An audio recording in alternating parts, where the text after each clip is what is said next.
O direito à habitação é fundamental e está presente na Constituição Federal. Mas numa sociedade tão desigual como a nossa, nem todo mundo tem acesso às mesmas condições e oportunidades para adquirir uma moradia digna. Mas onde faltam políticas públicas, sobram boas ideias e boas iniciativas. O Estação Livre de hoje vai discutir o déficit habitacional e as soluções possíveis.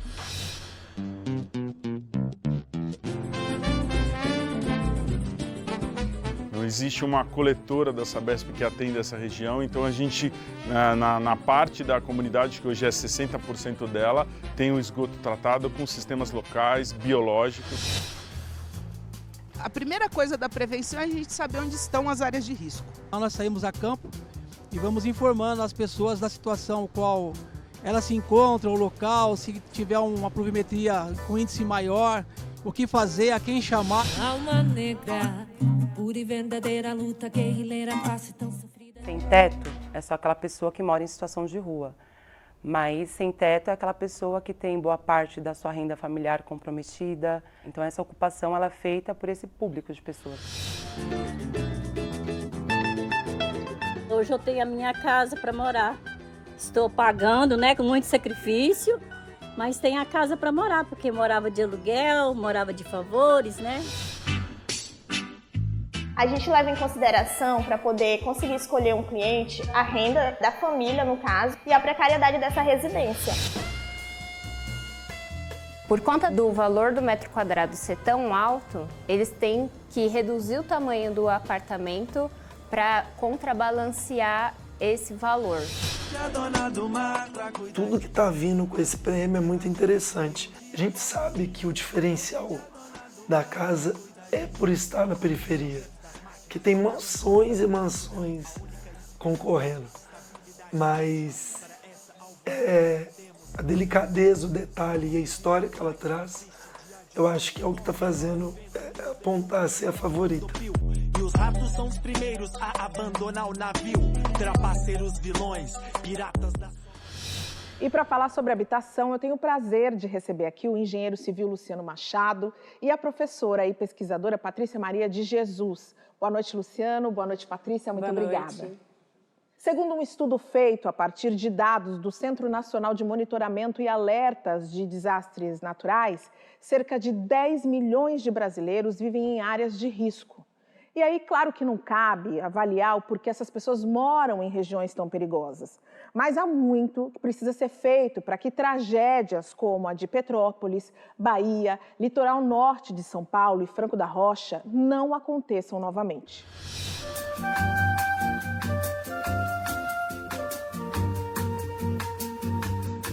Aqui é Franco da Rocha, noroeste da região metropolitana de São Paulo. Aqui é o núcleo São Carlos, é uma área que foi ocupada regularmente em um pedaço, uma área particular ocupada regularmente e uma parte pública ocupada irregularmente.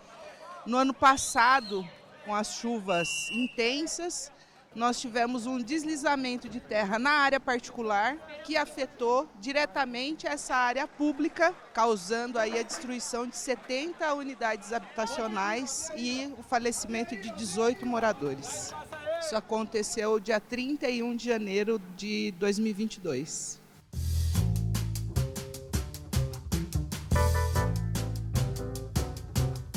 A prefeitura pega uma situação existente e, a partir dela, nós temos que agir para reduzir e mitigar o risco que existe e para evitar que novos riscos apareçam. E a ideia é conscientizar as pessoas que moram nessas regiões para que ela tenha a certeza que o local é de risco, que ela se cadastre nos alertas que é indicado pela prefeitura, pelo governo do estado, pelo CGE, para que no momento que tenhamos uma pluviometria mais elevada, eles saibam aonde recorrer. No caso aqui na São Carlos, o nosso papel foi, primeiro, fazer o atendimento imediato das famílias que estavam vitimadas ou que tiveram vítimas nas famílias, atender com o mais básico da alimentação, do cuidado da higiene das casas. E após esse primeiro momento, fazer o atendimento das famílias no sentido de que elas tenham um local para morar. Isso a gente fez com auxílio moradia emergencial. A primeira coisa da prevenção é a gente saber onde estão as áreas de risco.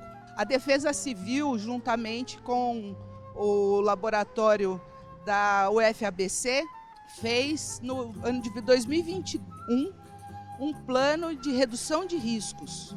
Ou seja, a gente mapeou, com a ajuda da universidade, todas as áreas de risco do município. Então nós tivemos aí apontado pela Universidade do ABC 62 áreas pontuadas de risco e foi subdividido em 229 setores. Já de conhecimento das equipes, antecedendo a Operação Verão, nós saímos a campo e vamos informando as pessoas da situação qual elas se encontram, o local, se tiver uma pluviometria com índice maior, o que fazer, a quem chamar e onde recorrer se caso houver uma necessidade de urgência.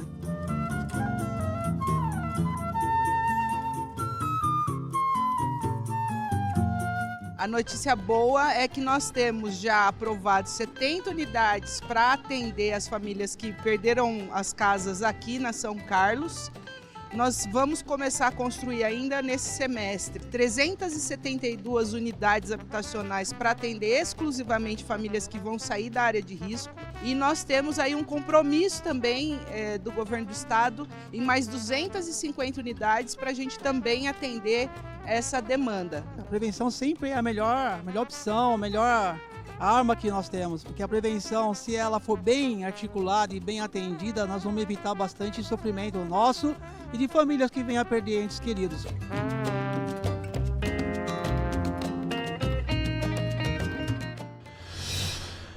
Luciano, o que significa para famílias como esta a chegada do verão no Brasil? Cris, eu trabalho nessa área há mais de décadas já. Eu nunca vou me acostumar em ver uma cena como essa, em ver as famílias precisando sair das suas casas, sair do local onde elas construíram sua vida por conta das chuvas. Significa muito desespero, significa o cheiro da morte. Enquanto muita gente pensa no verão como um momento de descontração ou de férias escolares, a chegada da chuva para quem mora numa área de risco é também a chegada da possibilidade da morte, e isso é muito triste. Eu acho que desde que o problema de habitação no Brasil foi instituído, é secular. O que eu quero dizer com isso? 18 de setembro de 1850, Dom Pedro II instituiu a Lei de Terra no Brasil. Ele priorizou os latifúndios em detrimento às pequenas propriedades. Quando foi feito isso, quando foi feito esse programa, antes da abolição, já estava definido que a grande maioria da terra no Brasil vai pertencer a poucas pessoas. Então, o problema nosso é secular, é aí... Ele vem de muitos anos. De muitos anos e precisa de política pública para resolver. Não existe outro caminho. Patrícia, nós vimos ali, durante a fala do agente da Defesa Civil, que a prevenção seria o caminho ideal. No litoral norte, que aconteceu os acontecimentos que tivemos recentemente, que teve um número intenso de mortes, os moradores disseram que eles eram avisados de que estavam numa área de risco. Mas somente avisar é a solução? O que mais a gente precisa fazer para que a gente não tenha resultados tão dramáticos como este? É uma questão bastante crônica e ela tem... são muitas variáveis, né, em jogo. A reportagem destaca bastante, não só o agente da Defesa Civil, mas também a outra entrevistada, dos diagnósticos que foram preparados, né, pela universidade. E lá no Litoral Norte também aconteceram, né, vários estudos, vários diagnósticos da iniciativa privada e também de universidades. Então, avisar a população faz parte do alerta, mas não resolve porque a população sabe que ela não tem para onde ir. Não é isso? Então, assim, foi muito didático ter acontecido no Litoral Norte. Parece uma ironia dizer que esse acontecimento foi didático, mas de fato foi porque as famílias de classe média e de classe média alta, imediatamente elas puderam evacuar.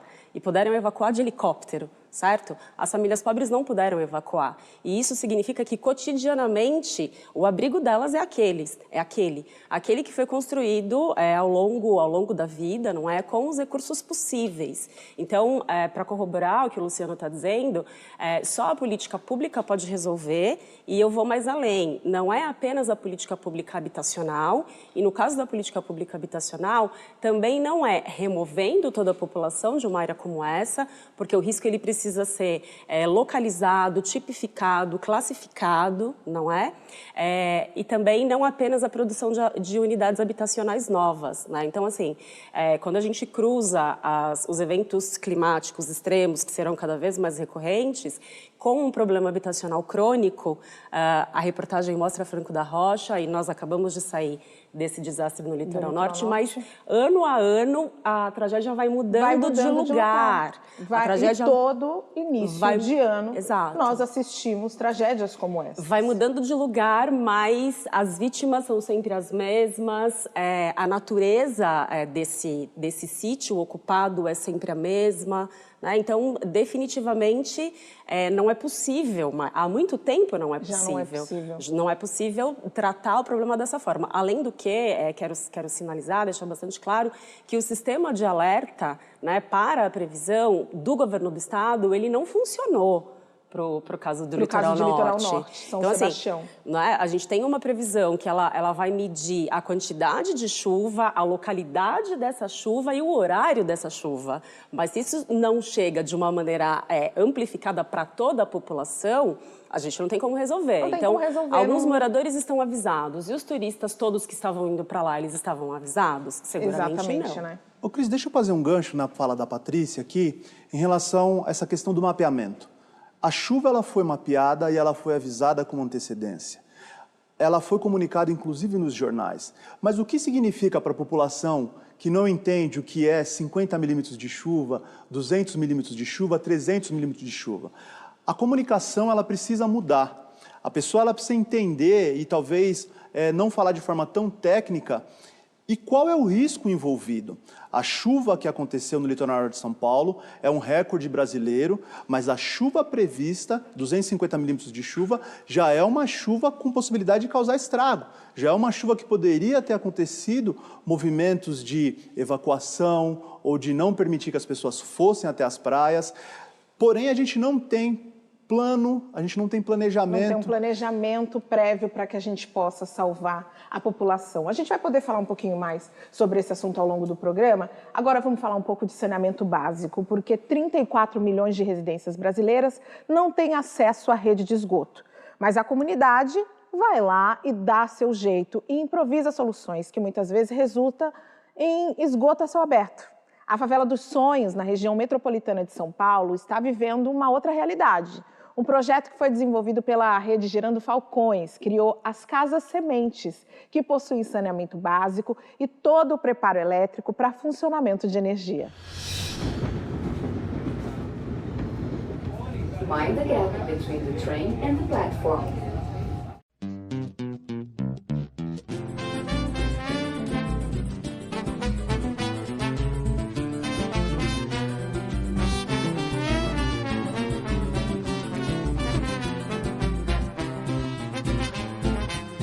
Eu moro aqui na Favela dos Sonhos tem 6 anos. Eu moro com meu esposo e com a minha filha, Naila, de 3 anos. Antes era de madeira também, né? E tinha muitas coisas, assim, né? Que ruins, tipo, que nem quando chovia, molhava dentro. E não era um lugar habitável de se morar. Porque antes, assim, tinha muito esses negócios de fossa aberta, esgoto aberto. Hoje em dia já não. Hoje já é tudo mais organizadinho, tudo não tem muita coisa à mostra, posta, né? Que é prejudicial à nossa saúde. Hoje não, hoje está tudo excelente.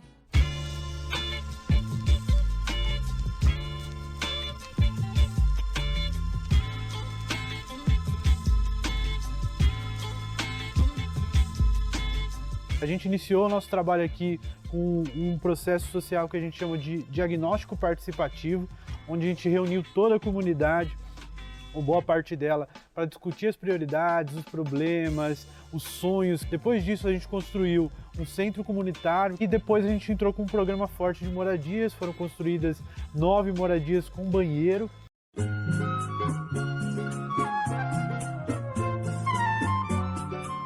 Especificamente aqui na Favela dos Sonhos, a gente utilizou uma tecnologia nova, que está tendo bastante sucesso, biológica, para fazer o tratamento local.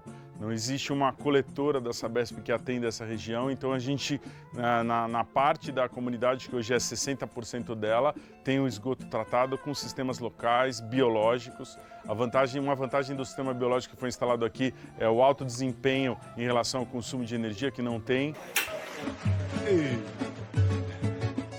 E aí, Euro? O desempenho também, por ser pela tecnologia, ele é ótimo para a questão do carbono equivalente, então ele não produz gases de efeito estufa e é uma solução bem interessante e modular, né, que pode ser expandida aos poucos. E a gente se preocupa com a saúde dos nossos filhos, né? Agora eu deito, eu durmo em paz, tranquila, né? Porque eu sei que não vai ter problema de ela ficar doente ou pegar alguma doença em relação a esgoto. E super amei, gostei e agora tá 1000 vezes melhor do que era. A gente atua no Brasil todo, a gente já tem mais de 3.000 pessoas impactadas. Atuar com o saneamento dentro da favela é muito diferente do que da cidade. Não é uma questão de engenharia. Você tem que ter todo um envolvimento social, engajamento, para que o sistema possa ser implantado e depois possa operar e funcionar. Então é um trabalho integrado que tem muito um foco no social e também um foco nos projetos, na entrega concreta. A gente não faz só o projeto, né? O projeto é um meio para desenvolver as pessoas, para desenvolver os territórios.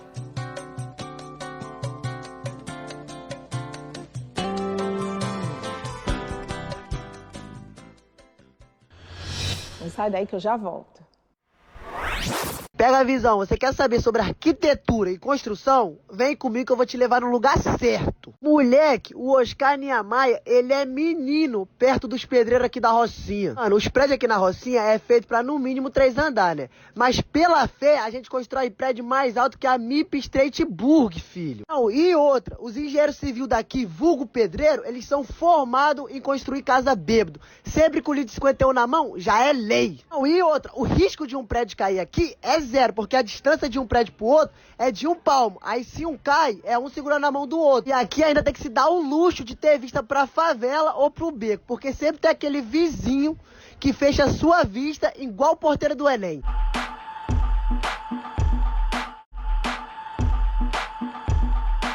Estação Livre de volta, falando hoje sobre habitação e recebendo aqui o Luciano Machado e a Patrícia Maria de Jesus.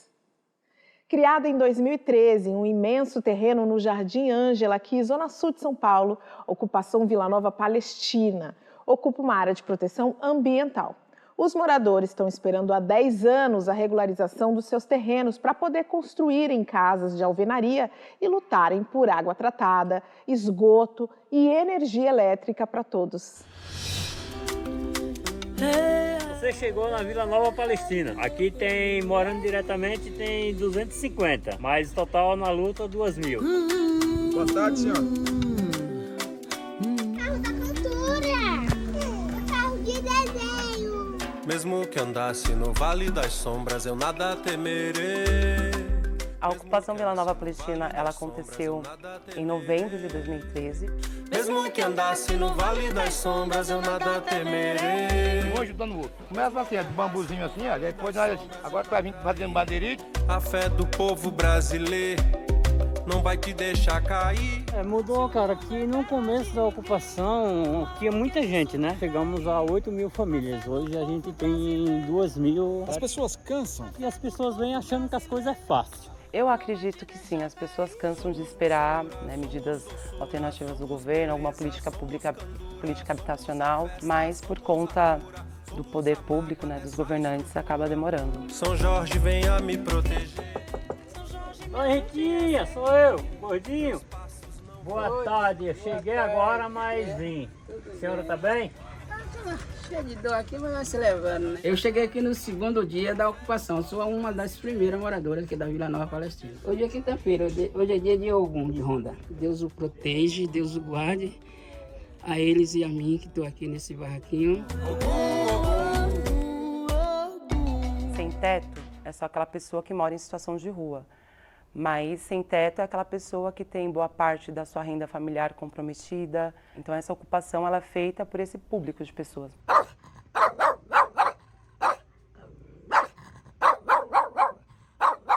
Ó, filho, já só de você pensar que você não vai pagar um aluguel. Hoje, se estivesse pagando aluguel, acho que estaria ruim, viu? A situação aí fora aí, viu? A gente ocupa, e a gente costuma dizer que é diferente de ocupação, que é para denunciar o descaso do poder público, dos terrenos abandonados na periferia. Direito de moradia, que é um direito que está na Constituição e que não é garantido.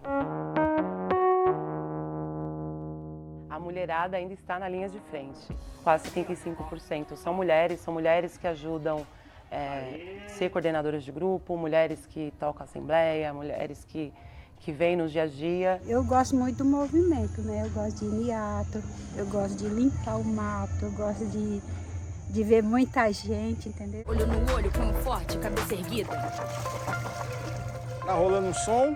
Tá, porque pra ter coragem, né? De fazer as coisas. Vai ouvindo uma musiquinha pra ir disfarçando, né? Tô aqui desde 2013. Dá licença. Vim tanta areia, andei, da lua cheia. Que é o castelo da senhora? É, meu castelo de madeira, né? Sou o príncipe do gueto, sobe e desce a ladeira.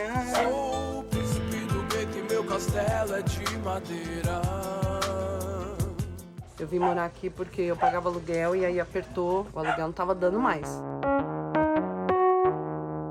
Nossa, Rosinha, você não vai me visitar? Eu encontrei o senhor lá embaixo, esperei que o senhor viesse na minha casa, conhecer meu barraco, a minha alegria, a minha riqueza aqui, ó.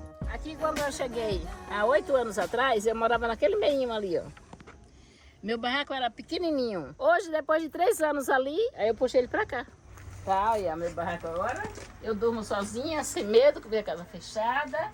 Alma negra, pura e verdadeira luta guerrilheira, face tão sofrida, discriminação. Tem bastante criança aqui, morando diretamente aqui, umas 45 a 60 crianças.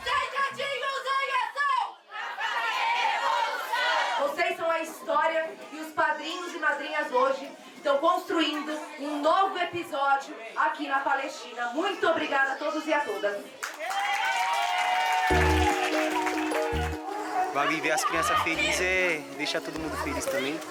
E não é todo dia que nós temos oportunidade de dar um brinquedo, uma roupa, um vestimento novo para as crianças.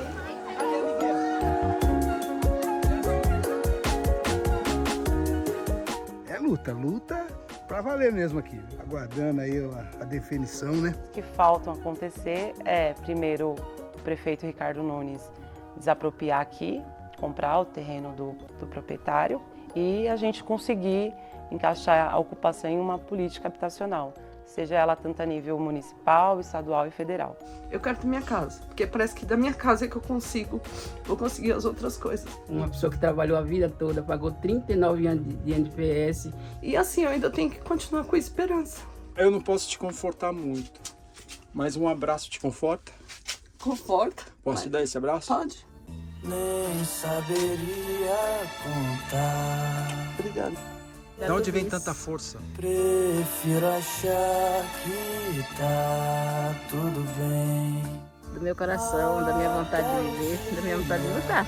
Nunca vou desistir. Até o dia que eu morrer pra aliviar minha dor. É preciso rir pra não chorar. E manter a fé sem vacilar. E manter a fé pra não se complicar.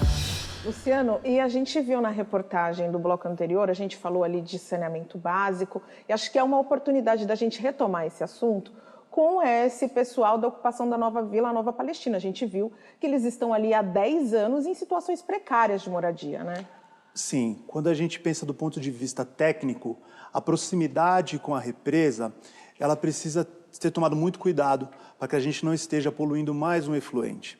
É necessário que toda a implantação do saneamento básico seja feita de forma programada, de forma planejada, para que a gente consiga, nesse terreno de 1 milhão de metros quadrados, e aí a gente volta à questão do latifúndio, que tem um proprietário, e agora a gente tem 2.000 famílias, já foram 8.000, então é fundamental que o saneamento básico seja implementado naquela região que possui um dono. A partir de 2020, a gente teve a implementação do novo Marco Legal do Saneamento, onde a meta até 2033 é que 99% das pessoas tenham água potável e 90% tenham a rede de esgoto.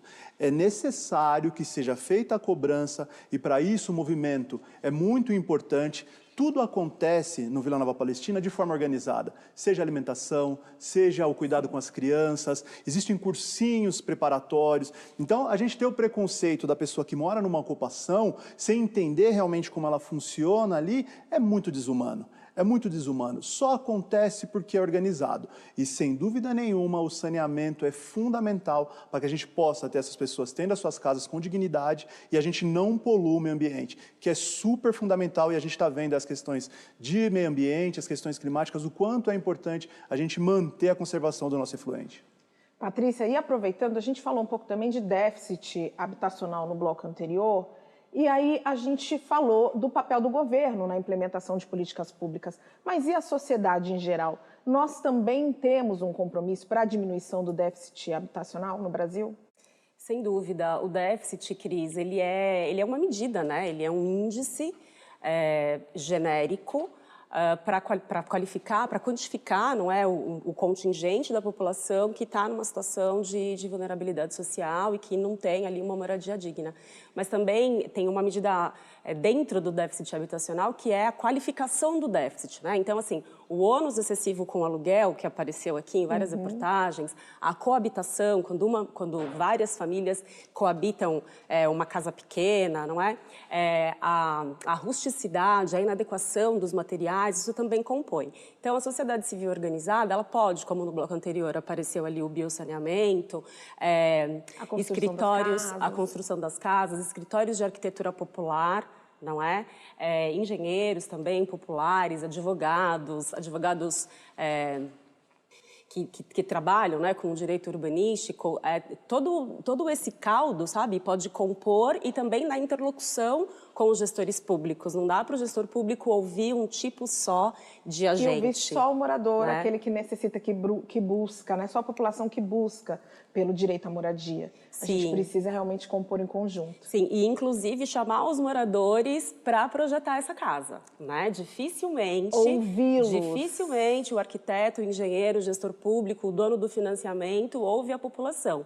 As mulheres, elas sempre vão dizer que no projeto elas não querem uma garagem, elas querem uma área de serviço maior. Elas querem uma lavanderia maior, uma cozinha maior. Dificilmente hoje a gente vê numa planta, né, de um apartamento isso sendo atendido. Esses espaços são cada vez mais diminutos, né? Então também chamar a população para projetar as moradias. A técnica precisa ter afeto. Eu digo sistematicamente, a técnica, a engenharia, a arquitetura, ela precisa ter afeto. Ela precisa olhar para a pessoa. E isso não é feito. Eu acho que cada vez mais a gente tem que mudar nesse sentido. E a moradia é a porta de entrada para os outros direitos. Quando você tem casa, você tem um endereço, um CEP, você pode buscar emprego, pode construir relações na sua comunidade. E cerca de 80% dos integrantes de movimentos populares são mulheres, que começam reivindicando casa. E aí depois partem para a luta por creche, saúde, transporte e trabalho.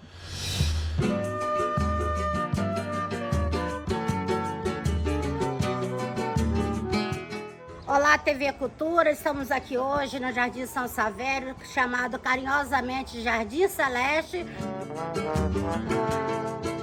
Vem comigo que eu vou mostrar hoje como funciona o movimento de moradia da região Sudeste, a União dos Movimentos de Moradia, a União Nacional por Moradia Popular. Estamos aí em 16 estados da Federação Brasileira. E aqui, só nesse local, que a gente chama de laboratório, já construímos mais de 1.800 unidades habitacionais.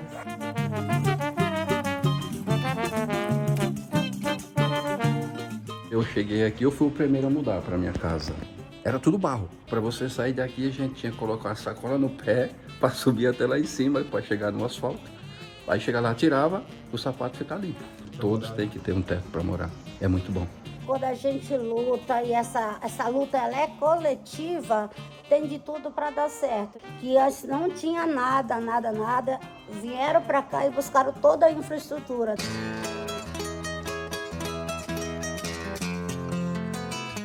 Aqui é um projeto social. É 2 quartos, um banheiro e uma sala boa, né? A lavanderia ali, ó. Cozinha. Meu marido que arrumou. Eu que arrumei tudo. Cozinha? É, a cozinha. Aí.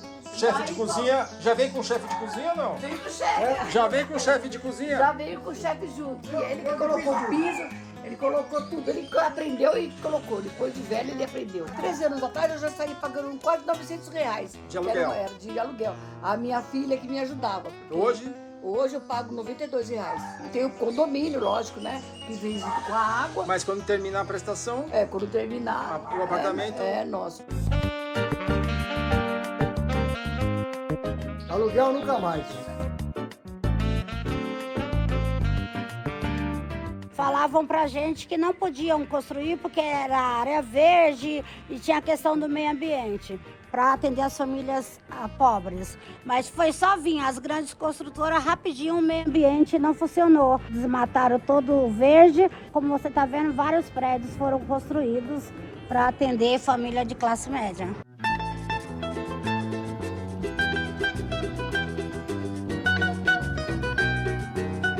Botei a mão na massa, ajudei na área administrativa, valeu a pena. Hoje eu tenho a minha casa para morar. Estou pagando, né, com muito sacrifício, mas tem a casa para morar, porque morava de aluguel, morava de favores, né? E aqui estão minhas plantinhas, meu quintalzinho. Tá vendo aquele edifício, moço? Ajudei a levantar. O que a senhora fez no mutirão? Tudo. Carregava água, tijolo, fazia massa, concreto. Valeu a pena tanto sacrifício? Nossa, valeu a pena. Nossa, hoje eu tenho minha casa. Faria tudo de novo? Faria tudo de novo. Na Constituição Federal, tem lá o artigo 6º que fala que é dever do Estado a garantir a moradia, a saúde e a educação. Mas a gente sabe que na prática isso não funciona. Então, o papel das organizações, dos movimentos populares, é fazer com que as famílias entendam e compreendam que tem isso garantido na lei, mas que elas têm que lutar para que de fato isso ocorra e aconteça. Os meus filhos falam assim: mãe, está na hora de separar? Eu falo, não, está na hora de eu aprender mais, eu aprendo mais a cada vez que eu visito uma favela, a cada vez que eu vou num cortiço, a cada vez que a gente faz um trabalho de formação com as mulheres e escuta, né, as mulheres falando. É muito importante ouvir.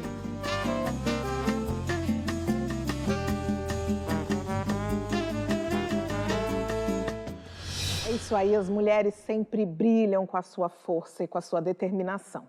Olha só, vocês já repararam como os apartamentos estão ficando cada vez menores? Pois é, a gente vai falar disso depois do intervalo. E tem também a Casa na Favela, que ganhou um prêmio internacional de arquitetura. Fica aí que eu volto rapidinho.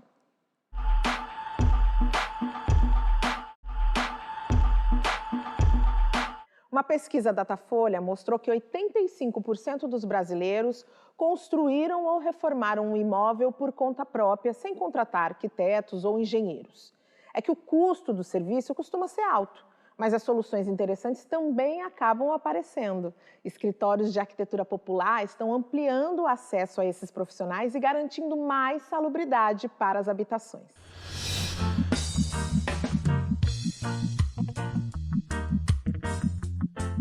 A gente recebe reformas das mais variadas, desde estrutural, desde telhado, desde pintar a casa, trocar um piso, mas o nosso principal foco é nas áreas onde a gente considera mais precária de uma residência, que é onde vai trazer a salubridade, que é banheiro, cozinha. A cozinha era toda de barro, não tinha pia, não tinha nada. Aí contratamos a empresa e ela fez tudo, botou o piso, botou pia, botou a tubulação, os azulejos na parede, o forro também, a pia aqui com um fogãozinho organizado, o que eu mais gostei de todos. Mudou, facilitou para lavar a louça, porque geralmente a gente ia para o quintal lavar a louça, né? Agora não, né? Eu decidi assim, porque eu não tinha condição de fazer ela de uma vez, né? Então, eu contratei a empresa para fazer, porque a gente paga parcelado.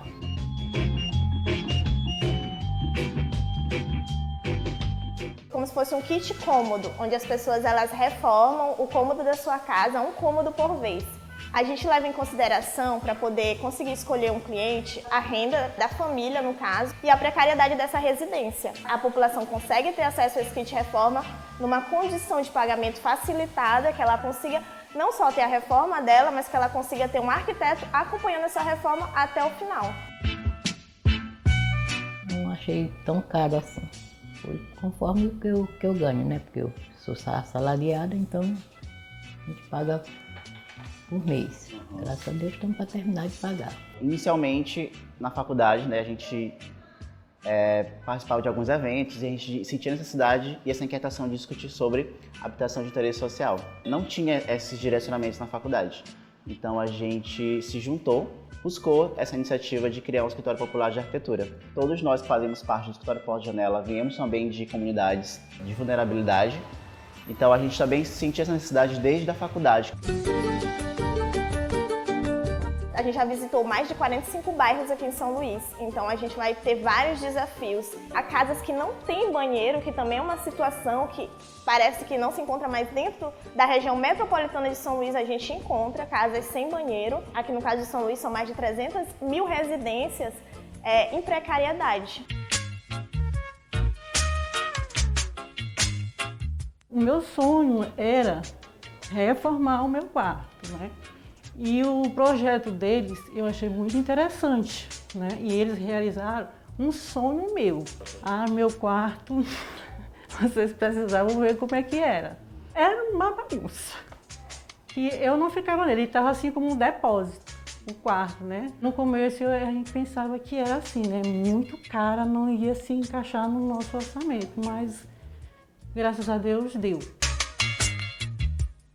Eu fiquei muito feliz, né? Porque o meu sonho era ver o meu quarto do jeito que está agora, né? E ficou maravilhoso, maravilhindo.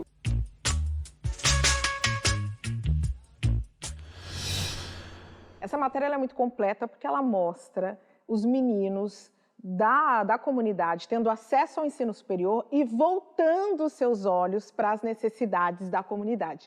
E aí esse projeto é um projeto que dá lucro e que pode reduzir, talvez, Patrícia, os problemas de déficit habitacional que a gente tem no país? Eu acho que pode ajudar o déficit habitacional qualitativo. O quantitativo, definitivamente, a gente não consegue alcançar, enfrentar dessa forma. Mas o qualitativo, sim, e eu acho que, inclusive, serve para desmistificar esse nicho tão específico que é da arquitetura, né? Esse tipo de profissional que é, em grande medida, quase sempre, acessado por uma classe média, média alta. E a reportagem mostra que são soluções simples, né? São soluções simples, a gente não está falando de grandes intervenções no espaço construído.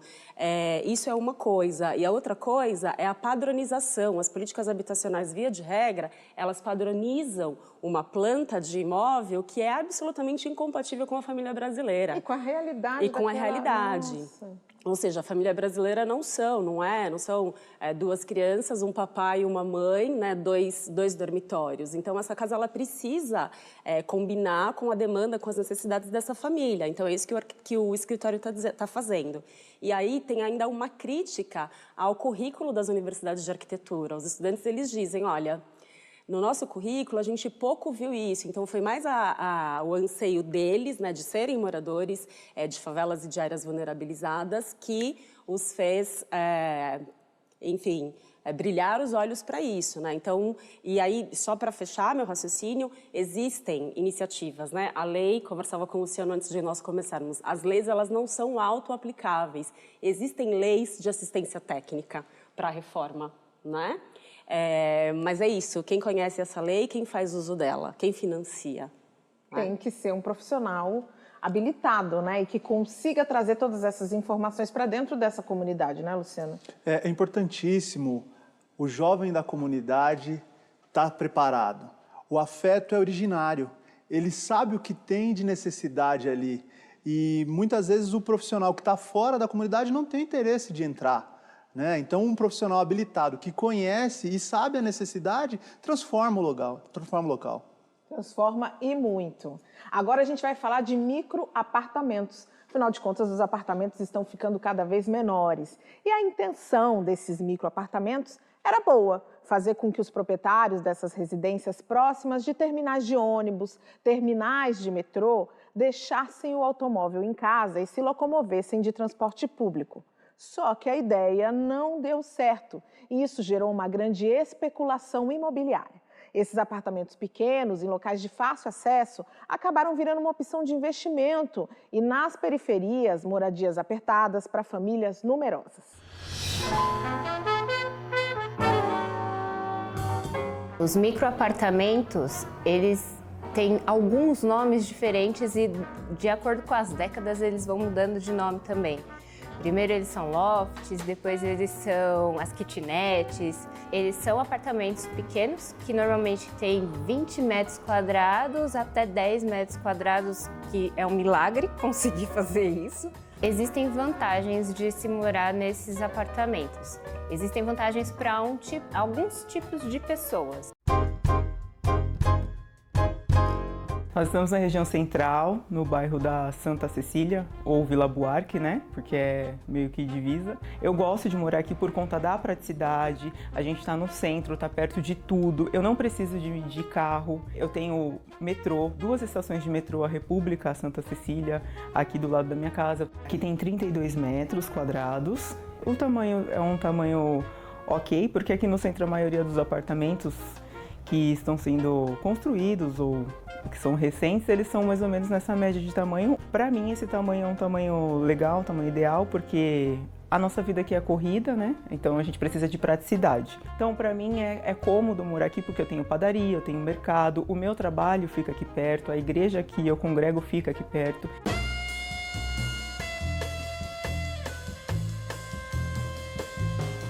Por conta do valor do metro quadrado ser tão alto, eles têm que reduzir o tamanho do apartamento para contrabalancear esse valor. Então, o que as construtoras conseguem fazer, principalmente próximos à região de metrô e trem, essas zonas de interesse social, elas precisam atender um público popular. Então, eles têm que ter um apartamento acessível para esse tipo de pessoas, para essa classe de pessoas, para o pessoal de baixa renda. Porque eles não conseguem construir um apartamento de 50 metros quadrados e colocar à venda num valor popular. Então, eles têm que deixar o empreendimento com apartamentos pequenos para conseguir vender para esse público. Começaram a fazer esse tipo de empreendimento a partir de 2017, que foi o boom. Começou aí, o mercado de trabalho começou a entender que dava para construir esses apartamentos pequenininhos nessas regiões.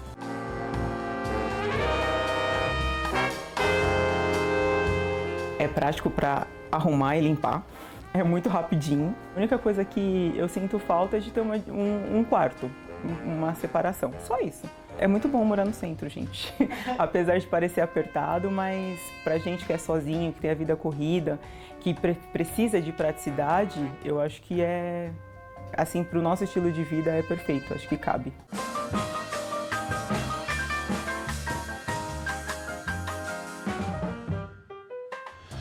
Luciano, eu fico cada vez impressionada. Eu tenho visto imóveis em São Paulo, 18 metros quadrados e a preços altíssimos. O que aconteceu nesse meio do caminho? De uma alternativa acabou virando uma especulação imobiliária que a gente sabe que só gera lucros para pouquíssimas pessoas.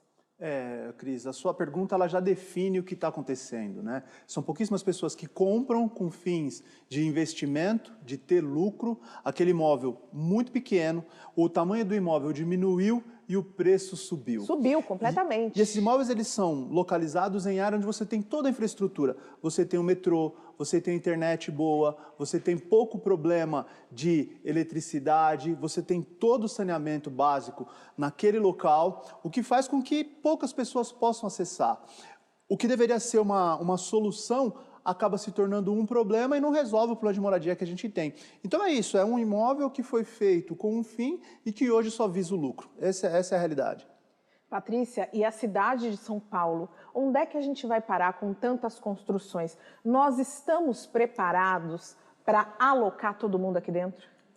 Deveríamos estar, porque voltando lá na Constituição, não é? A moradia é um direito, tá certo? É um direito, mas assim, ela é um direito para as pessoas morarem dentro da cidade. É dentro da cidade que todas as pessoas devem morar, as ricas, a classe média e a população pobre. É dentro da cidade. Seguindo esse raciocínio, a gente tem um problema de falta de moradia, mas a gente pode pensar também num falso problema. Então, se a gente contar, há muitos estudos, muitas pesquisas, se nós contarmos a quantidade de edifícios vazios e abandonados nas melhores áreas, nas áreas mais providas, assim, a gente não tem déficit. Sabe, se a gente cruzar os dois dados, as pessoas que não têm casa e os edifícios que estão vazios e abandonados, a gente não tem déficit. E é possível ocupar esses imóveis, nem precisa ser via pressão dos movimentos sociais de moradia, via plano diretor, via estatuto da cidade. Mais uma vez, as leis não são autoaplicáveis, certo? Mas quando você grava, né, as EIs, estou falando do instrumento chamado EIs, que são as zonas especiais de interesse social. Quando você grava essa área dentro da área urbanizada da cidade e destina essa área para a população de menor renda, você combina isso, não é, com essa necessidade, e com financiamento público do município. É o município que precisa olhar para a política urbana, é o município que faz o zoneamento da cidade. Então, assim, hoje a cidade de São Paulo, para voltar na tua pergunta, ela é uma cidade oca. Né? Há estudiosos, arquitetos urbanistas estão dizendo, é uma cidade oca. A periferia está super populosa e o centro da cidade, demograficamente, os serviços estão todos aqui, mas depois do horário comercial, está vazio. Está vazia, né? O centro sempre expandido está vazio. A impressão de que os movimentos populares, as políticas públicas de habitação, na verdade, jogam a população para longe do centro da cidade, né? Sim, sim. Então, dá para ficar todo mundo dentro da cidade, mas para isso precisa cruzar uma série de variáveis aqui, de interesses e de financiamento público, mais uma vez, como eu já sinalizei. A gente vai fazer uma pausa agora, porque depois do intervalo tem arquitetura premiada. Não sai daí.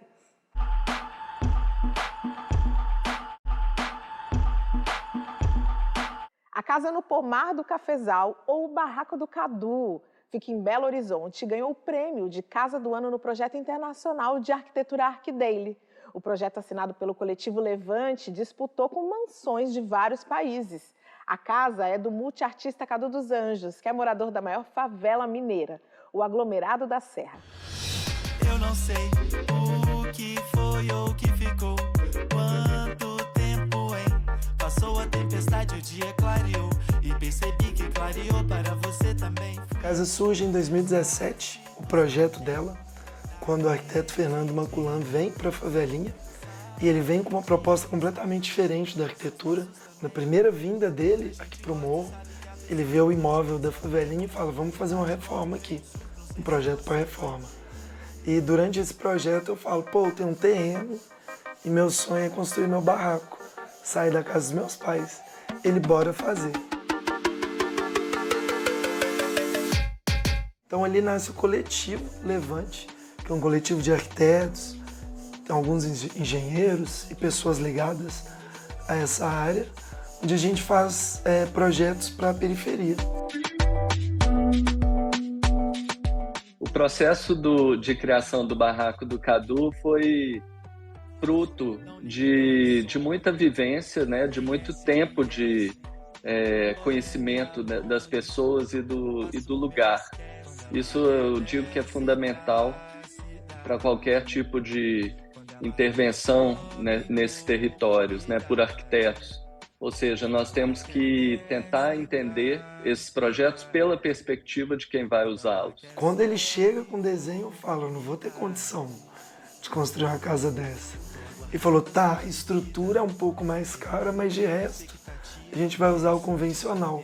Talvez você vai até economizar. Nós decidimos, de uma maneira deliberada, os mesmos sistemas construtivos que são próprios, são usuais nas favelas, né? O que a gente vê a todo tempo ali. Então, isso basicamente se reflete no uso de uma estrutura de concreto armado, muito simples, com pequenos vãos associada aos tijolos cerâmicos furados.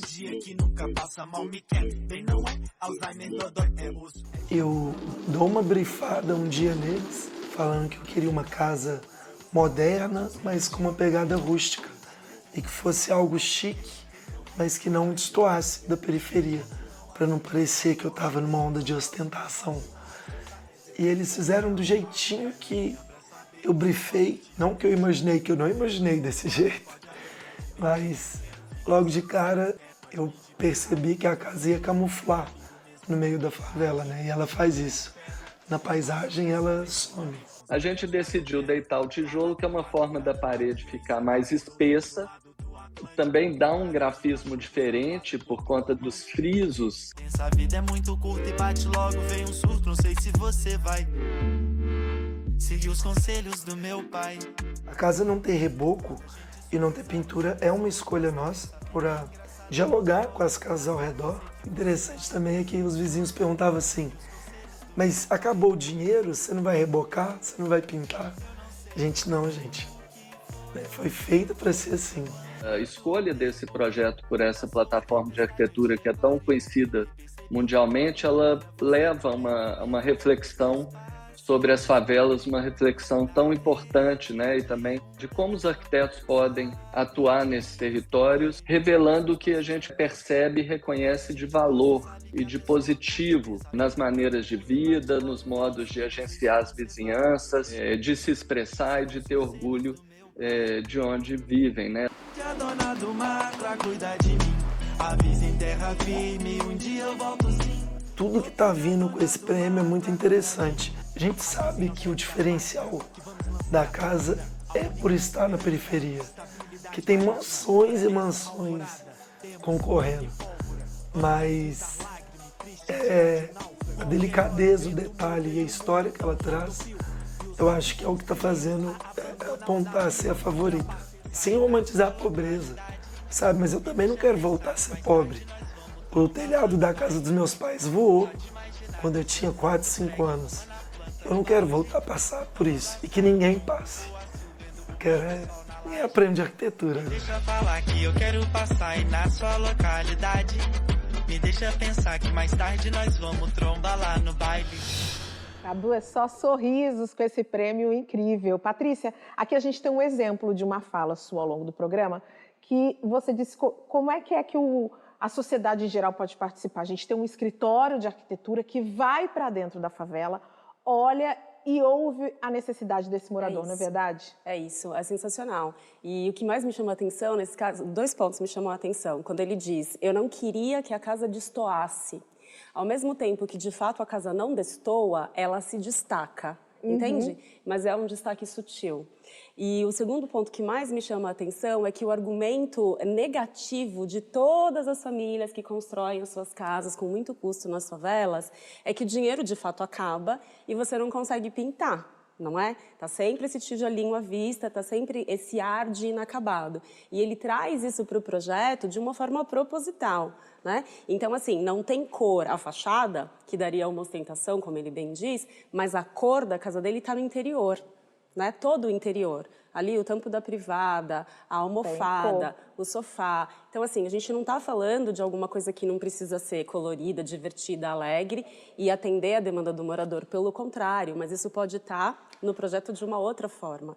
Então, me agrada muito essa iniciativa. E, assim, outras casas, né, nas periferias são também grandes, bem construídas e etc. Não ganharam o prêmio de arquitetura. Mas também eu sempre comento isso com os alunos. O nosso preconceito nos faz acreditar que todas as casas na periferia são casas ruins, são casas em ruínas, feias, exatamente. Feias. Uma coisa que me chamou a atenção, inclusive, foi quando ele disse que os moradores perguntam, né? Mas faltou dinheiro? Porque essa é a regra. Como é difícil para o morador também de periferia conseguir olhar para o seu entorno e enxergar beleza? Sim. Enxergar beleza, enxergar a possibilidade, enxergar que é possível, e eu acho que o Cadu foi incrível nesse sentido de ter essa ideia, de ter esse terreno, de trazer para o coletivo essa possibilidade, esse projeto, talvez o prêmio, a importância do prêmio seja chamar a atenção e trazer luz para esse momento, para essa possibilidade de que as pessoas moradores de periferia também podem fazer uma casa que é uma casa arejada, uma casa que é uma casa confortável. A casa do Casulo não é uma mansão, não é uma casa enorme, é uma casa de 66 metros quadrados, mas super bem planejada, dentro da necessidade do Cadu. Traz a ideia de que o propósito que eu tenho hoje na minha vida, que é olhar com afeto, e é isso que o coletivo de arquitetura fez, para a necessidade do Cadu e para a necessidade dos outros moradores, é possível que a gente faça transformação nas comunidades, para que a gente não tenha mais imóveis que estão estabelecidos em área de risco, correndo o risco de morte o tempo todo. Proteger a nossa população brasileira, que já é tão sofrida e que merece uma habitação digna, como está previsto na Constituição Federal Brasileira. Eu quero agradecer, Patrícia, Luciano, muito obrigada por vocês estarem aqui comigo, elucidando, trazendo informações importantes sobre esse assunto. Eu que agradeço o convite. E você aí de casa, ó, acompanha a gente nas redes sociais, tá? Para ver, para rever o nosso conteúdo e também para sugerir assuntos. Vai lá na rede social, fala pra gente o que é que você gostaria de ver aqui, que pessoas você gostaria que a gente trouxesse. Semana que vem eu volto. Até lá! Todo dia, o sol da manhã vem e lhes desafia. Traz do sonho pro mundo quem já não queria. Palafitas, trapiches, farrapos, filhos da mesma agonia. Oh! E a cidade que tem braços abertos num cartão